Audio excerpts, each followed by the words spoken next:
everyone, to Todd's Kitchen. I'm going to show you another recipe that I'm going to be cooking up today, and it's just kind of a cold, miserable day today, so I thought, what better than to make some homemade white chicken chili. So what we're going to do is I'll start off by telling you the ingredients, the amount, and we'll get rolling. So first off, got to have at least a couple tablespoons of chili powder and a couple tablespoons of cumin. That'll give that wonderful southwestern flavor. There's a good tablespoon of kosher salt, and depending on how hot you like it, you need some cayenne pepper to give it a little kick. And there's about an eighth, I don't know, maybe half a teaspoon in there. And then I got a good nice heaping tablespoon of minced garlic. And then for the fresh ingredients, got to have some pepper. You could have jalapeno if you'd like. It's too hot for my family, so I'm going to go with the red pepper just to give it a little color and a little flavor. And half an onion, a celery stick, and some cilantro. This is wonderful. I love cilantro, especially in Mexican type dishes. We're also going to give it a little more kick with this Cholula hot sauce.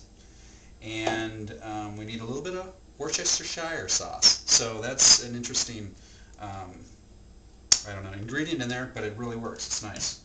And then we're going to use a full 32 ounce of chicken broth.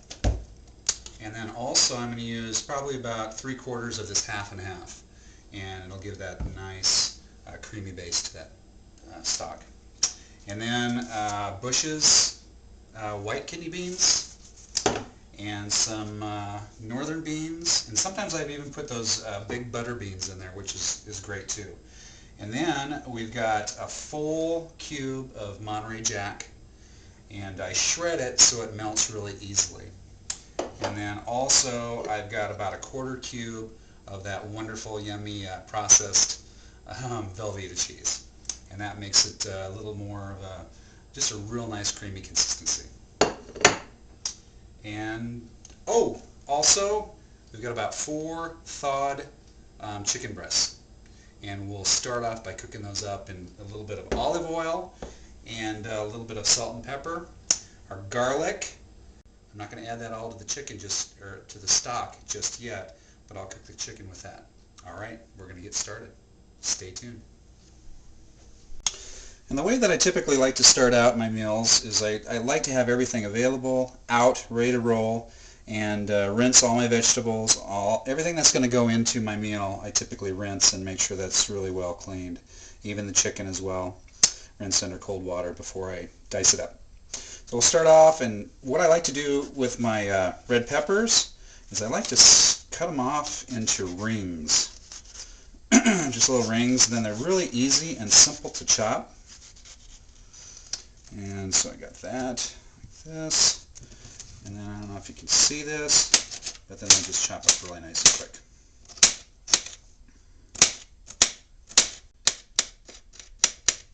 There we go. And my celery.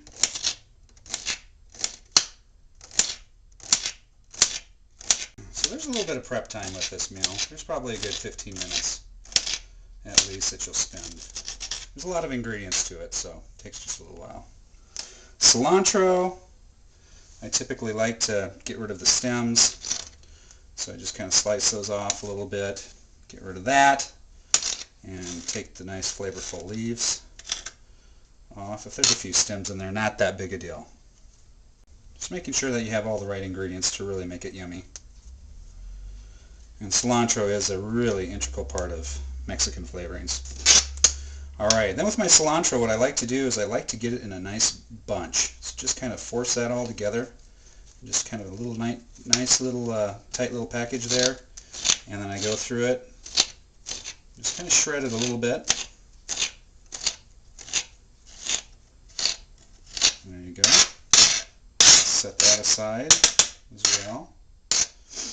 And then my onion, typically like to peel a good portion of that off.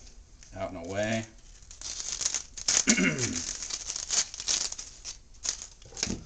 And then that as well. I'm just going to take it, just cube it. Nothing fancy here, folks. Just getting through it. Gather that all up. Go through it again.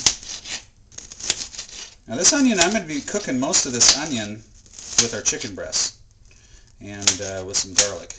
And again, the salt and pepper a little bit.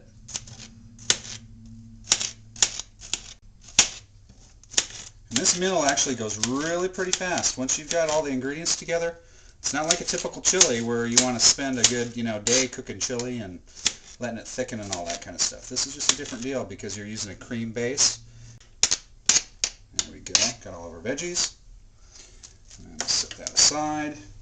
And then, alright, so I've got all my clean hands, clean tools, and then from there I'm going to work my way into the chicken and cube that up, set that up away from all of this, and we'll cook that separately. And I'm going to hold back the cilantro until the soup is almost ready to go. And you don't want to overcook that, it loses the flavor, and it's just kind of gone. So, alright, we'll be back.